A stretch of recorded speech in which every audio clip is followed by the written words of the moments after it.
Okay. Okay, tough. So we started discussing yesterday the sugya of kibui, of extinguishing on Yom Tov, right? We said that havara is a malacha which is allowed. Havara is allowed for the sake of cooking and not for the sake of cooking.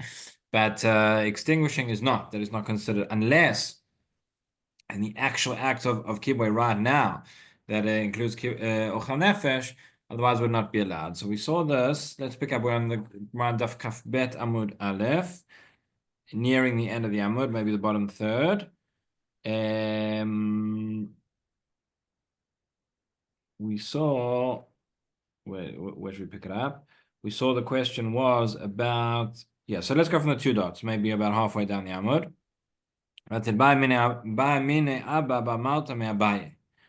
Right, about halfway down the page, after the two dots. What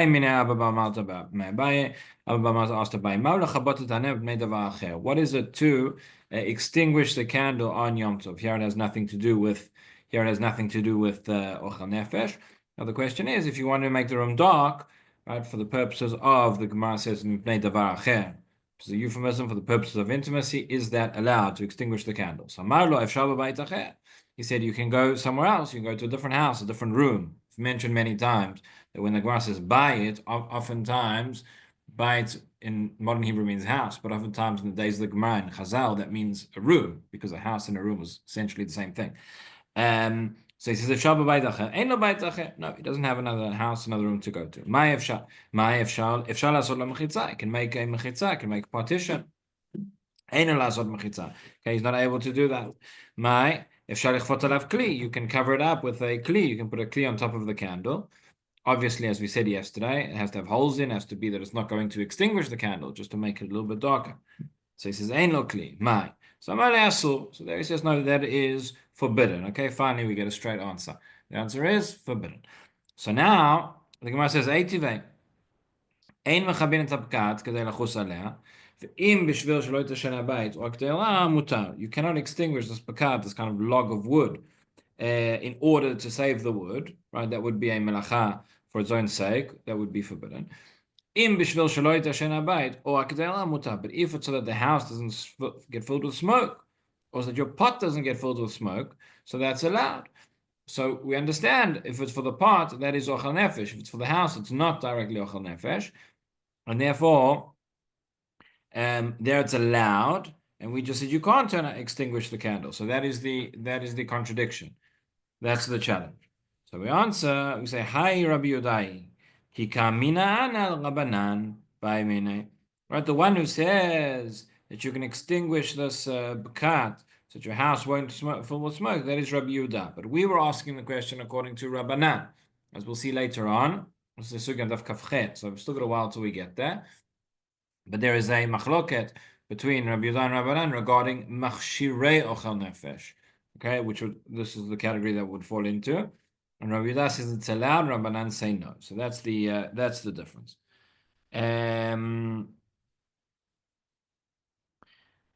So kikamina an Rabbanan ba'imine.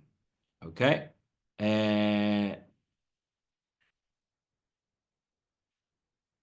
So Abaye, sorry, kikamina an Rabbanan. So ba'imine Abaye mel Rabba. Abaye asks Rabba the following. Now a new question. So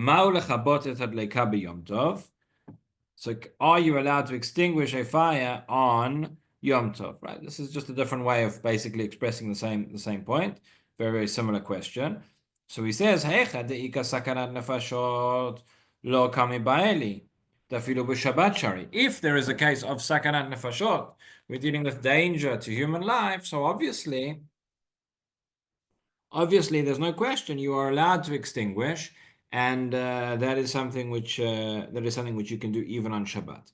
By the way, that is why nowadays, generally speaking, if there is a fire, the cities and houses, etc., in the days of Chazal were built very, very differently to the way they are nowadays. I don't know why, how exactly, but the assumption many times in the Gemara is that if there's a fire on Shabbat, that it's not going to cause pikuach nefesh, and that is why Chazal say you cannot go and you cannot extinguish it if there is. But already the Mishnah Berurah writes, and before him many write that nowadays it's basically impossible to have a situation where you have a fire that's not going to be pikuach nefesh, right? The chance it's going to spread, it's going to lead to, And that's why nowadays you would extinguish the fire. We're not changing the din of the Gemara, but the reality has changed, and therefore the application is different. But it's the same principle, which is you can extinguish the fire for pikuach nefesh. You cannot extinguish it where there is no threat to life. But just nowadays we assume that there would be 99.9% of the time that there would be a threat to life. Okay, but so he says. So the question is, can you extinguish a fire? So if there is sakanat nefashot, obviously you can extinguish that. You can do even on Shabbat. So no question, you could do that on Yom Tov. However, the question here, so if it is sakana nefashot pikuach nefesh, okay, there's no question. Obviously, you can. Ki kami ba'ele mishum ibud mamon. The question is, are you allowed to do it in order to save your money, right? To save your house or save your property, whatever it is, to extinguish the fire. So asur. So Rabbi says, no, that is asur, that is forbidden. Okay. So Eitive, so again the same challenge. Eitive again, because we're dealing here with Yom Tov, we're not dealing with Shabbat. So he says, Eitive ein machaben tabkat k'dei lachus alea, ve'im b'shvil shelo yitoshen habayit or k'dei la mutar. Exactly the same as what we saw before. So we would say that in order to extinguish the fire to save your house is surely no worse than extinguishing the spakat so that your house won't get full of smoke. So again, the same answer. Hi, Rabbi Yudai. Right, that was according to Rabbi Yehuda, and here we're asking the question according to Rabbanan, who hold differently. Rashi just says over here.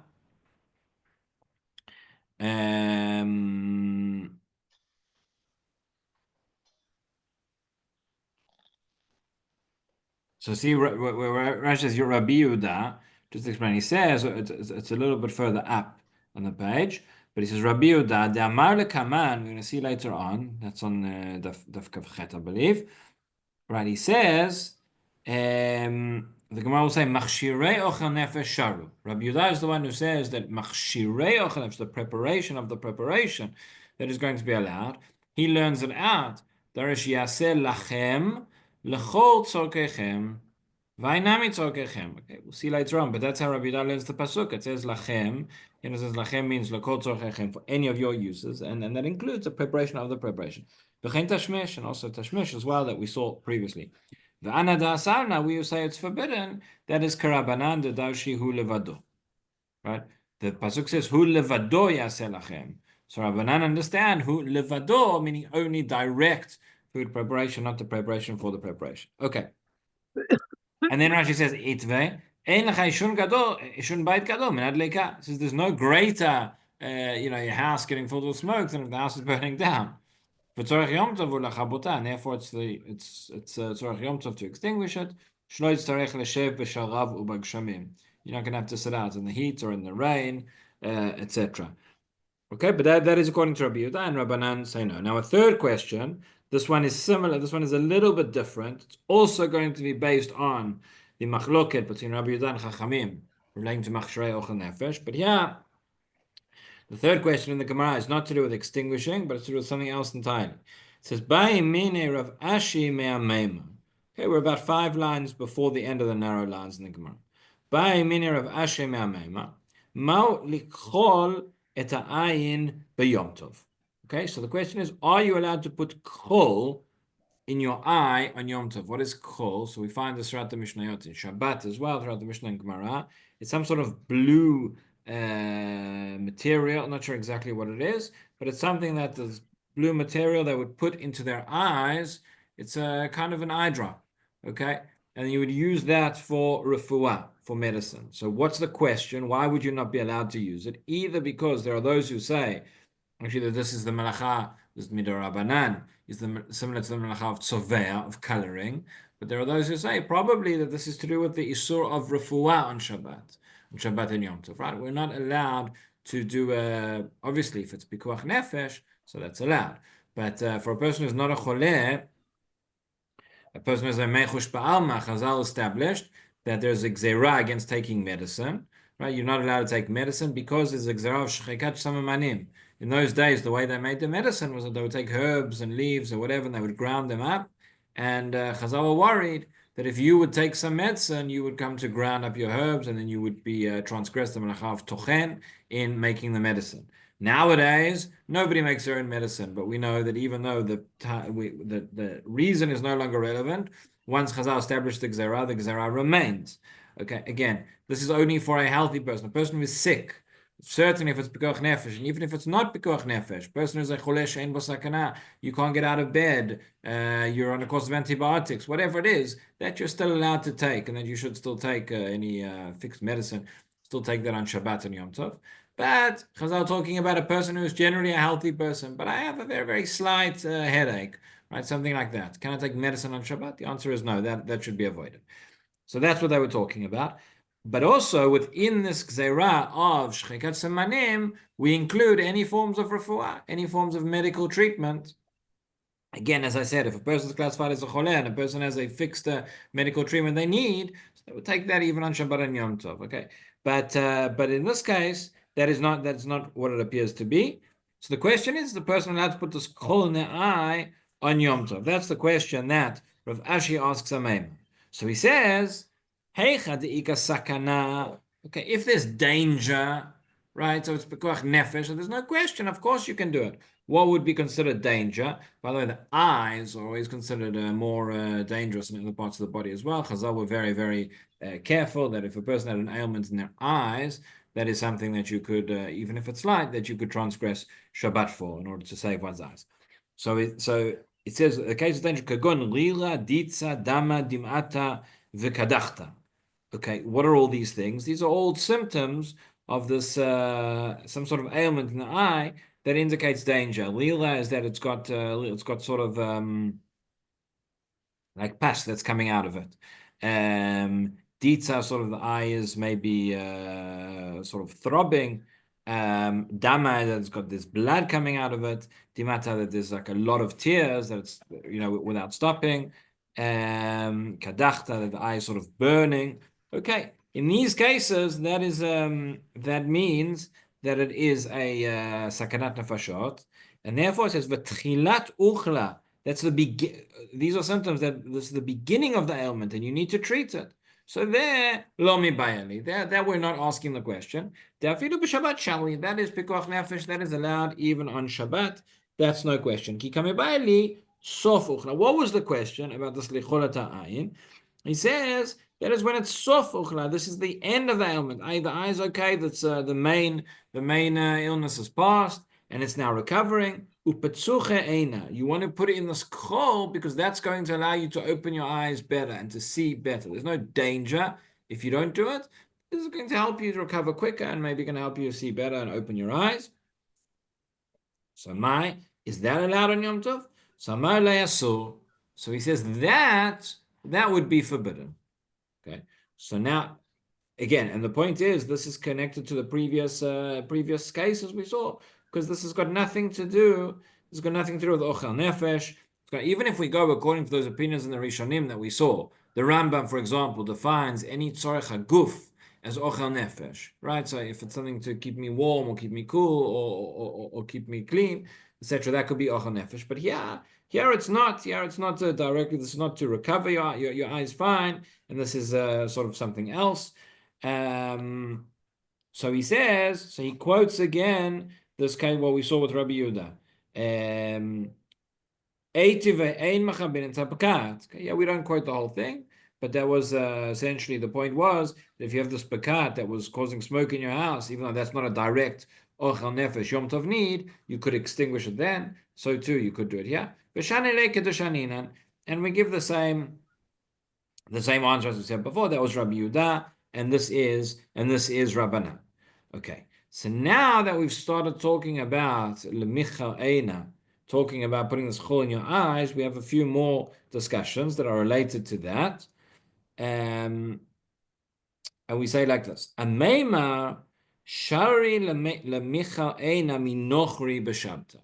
Okay, so we're dealing with a situation that is not pikuach nefesh, not a cholesh yesh bo sakana, may not even be a cholesh ein bo sakana, but Ameima says you're allowed to get a non-Jew to come and put this chol in your eye on Shabbat. You're not allowed to do it, but you're allowed to have a non-Jew do it. Amale Rav Ashi la Meimar ma da'atech. Right, so Meimar was the one who said that this is allowed. So Rav Ashi says, why do you say this is allowed? It must be, you must be based on the fact that ma da'atech Amar Ula Brei de Rav Eli Kol tzorchei chole osin al yedei nochli b'Shabbat. Okay, we have Ula, the son of Rav Eli, who said that anything that you need to do for a chole, so you can have a non-Jew do it on Shabbat. Ve'amar Ravona, and similarly Ravona says, Kol davar she'en bo sakana, omer lanochri v'oseh, anything that you need for a chole, which is not a sakana, so you can have a non-Jew do it. Okay, obviously, if it's with sakana, so a Jew can do it as well.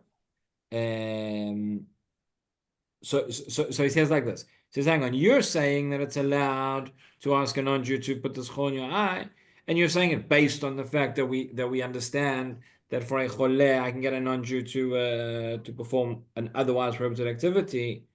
But he said, now he has the difficulty. He says this shouldn't apply over here. He says, Hanei mile hechad lo mesayeh be'adei. That is where you are not assisting him. That is where you're not complicit, right? But if you are involved as well, it's one thing just to tell a non-Jew to do something, but if you're actually involved in the action also, you're Messiah, so then that would be forbidden. Right?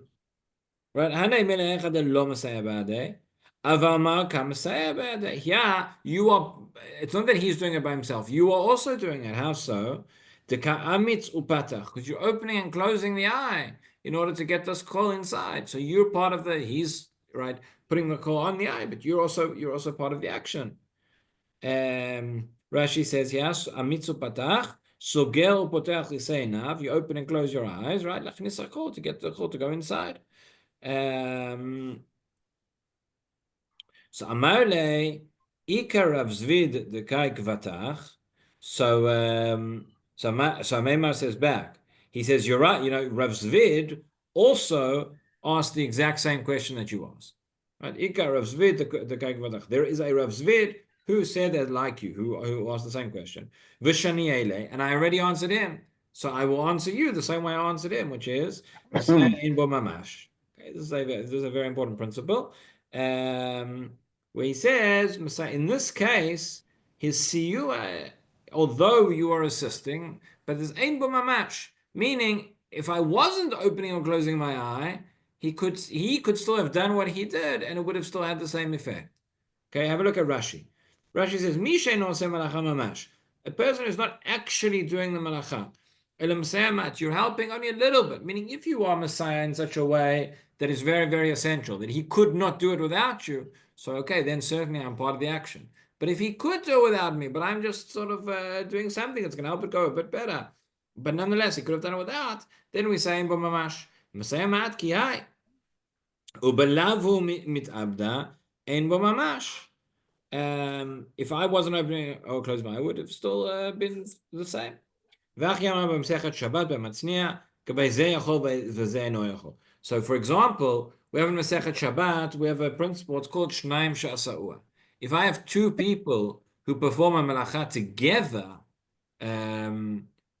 okay, so then that's different to if one person was doing it by himself, we would say that it would still be Asur Midrabanan, but on a Doraita level, if one person, I can't do the malacha by myself, it's only the two people doing it together, so each one would be on a certain level exempt biblically. But here, what about if there's a case where two people are doing it together, but really, Reuven and Shimon are doing whatever malacha, but Reuven would still be able to do it by himself, even if Shimon wasn't there, right? Shimon couldn't do it by himself. So that's the case. It says yachol chayav. In such a case, the one who could do it by himself, he's still going to be chayav. The one who couldn't do it by himself will be patur because he's not really doing anything. He's helping him do it. But if he wasn't there, Reuven would still be doing the malacha. Even though he's helping him, right? Messiah ein bo mamash. There is no significance. There's no meaning to his help because he's not. He could do it without him. So same thing over here. We're saying the question was, you are Messiah, so to speak, to the Nochri because you're opening and closing your eye. But even if you didn't open and close your eye, you could still put the chol in and it would still be fine. And therefore, there's no it's Masayim B'Mash. That is what Ameima says. Now, we're on the third last line of the page at the end. Ameima Shala Lamichal Eina B'Yom Tov Sheni Shal Rosh Hashanah. Okay.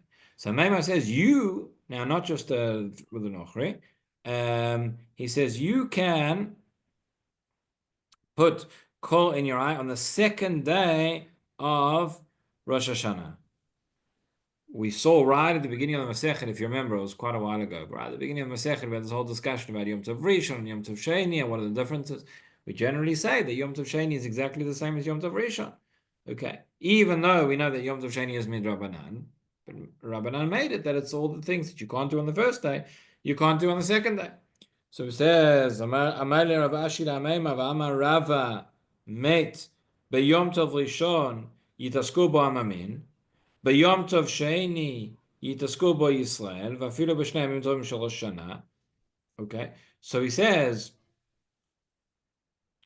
we have a din when it comes to a met, when it comes to a dead body. So it says a dead body on the first day of Yom Tov, יתעסקו בו amamin. Amaminia means non-Jews.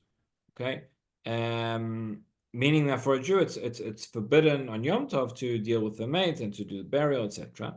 But by Yom Tov Sheni, it is called Bo Yisrael. On Yom Tov Sheni, you are allowed to. Okay, and that's even the case on the 2 days of Rosh Hashanah. Meaning, Chazal instituted the one exception between Yom Tov Rishon and Yom Tov Sheni is when it comes to a mate, dealing with burial, etc. That is allowed. Because Chazal didn't want it to be that you're going to have a mate that is out for a long time and many days. The body's going to start to smell and can be very, very unpleasant.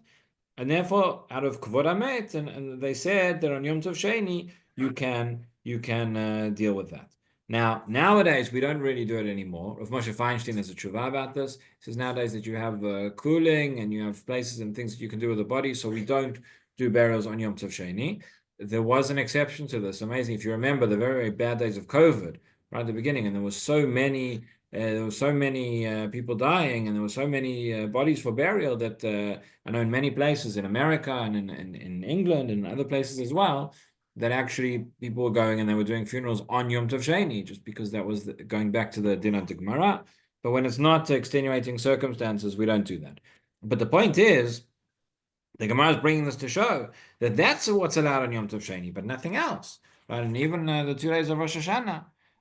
Okay, and then it says Masha en ken bebeitza. Okay, when it comes to beitza, well, right, when we're talking about Rosh Hashanah, okay, so we view it as one long Yom Tov for the sake of the beitza. This we saw right at the beginning of Masechet, which is aptly named beitza. Right, Rashi on the top of the Amud Bet says, מה שאין כן במיצה, דקדושה אחת הן, ולא הקלו ביום טוב שני של ראש השנה, אלא לעניין מת בלבד. That's the point, right? That Yom Tov Sheni of Rosh Hashanah is exactly the same as Yom Tov Rishon, regarding the Beitzah, regarding everything, except for regarding Met. So why are we bringing all of this? Because Ameima said that on the second day of Rosh Hashanah, okay, we can be a bit more lenient. On the second day of Rosh Hashanah, we can do this chol in the eye. And we say, no, second day of Rosh Hashanah is exactly like the first, with the exception of dealing with a mate. That's the only thing. So, Amarle. So, over here, we're at the top of Amud Bet. Ameima says, Amarle, Anna kenahaldai sviralai. I hold like the opinion of Nahaldai. Da'amli af bebeitza. Okay, if you remember this, he always said Masha en ken bebeitza. There's an opinion in the Quran that says af bebeitza, meaning that the second day of Rosh Hashanah we can be makel with we can be makel for beitza, makel for other things as well. It says Umay datech dilma ma'abli le'elul. You're going to tell me no. You're going to tell me the second day of Rosh Hashanah is exactly the same as the first, because maybe there was there's a safek here, right? Maybe Rosh Chodesh is actually a day later. Maybe Elul is 30 days, and the second day of Rosh Hashanah is actually the real Yom Tov, not the first. He says, well, Hamar Rav Chinna bar Kahana mimot is Rav Elech lo matzino elo mu'ubar. From the days of Ezra and onwards, we never ever found Elul Mubar. Elul was always 29 days. And therefore, based on that, again, it's not the way we paskin. But he says, based on that, therefore, that it's only the first day of Rosh Hashanah that's really a Yom Tov, so to speak. And the second day, we can be a bit more lenient. So that is why he says that you can do the Chol Na'ayin, you can do whatever else. He would still say that it's Yom Tov. We still hold the 2 days, but it can be lenient for certain matters as well. Okay, so that takes us up to the 2 dots. We now get on to the third case of the Mishnah. Right, you remember we saw our Mishnah said that there are 3 things which Rabban Gamliel said that we have to be machmir like Beit Shammai, not like Beit Hillel. The first one was regarding Eruv Tavshilin, regarding doing Hatmana from Yom Tov to Shabbat. Okay, we discussed that. The second one was regarding the menorah, placing this menorah, and based on that, we got into a discussion about because there was the shamash who wanted to lift up the candle, and then we saw based on that got into this whole discussion about extinguishing and melecha of kibui, and from there we got into chol ha'ayin, etc. But then the third one was einofin pitin gritzin ela rikikin, in terms of what types of bread you're allowed to bake on Yom Tov. And we saw Rabban Gamliel was very, very machmir, just like Beit Shammai said you can only bake this thin sort of bread and not bake the thick bread because it's going to be extra tircha, and that would not be allowed on Yom Tov. Okay, so that's what the Gemara is going to discuss next, and that will take us through onto the next Mishnah. So I think we'll stop there at the 2 dots, and we will pick it up next week. Have a wonderful day, everybody. Shabbat shalom. Thank you. Shabbat shalom. Thank you very much. See you next week. Have a good day. Great.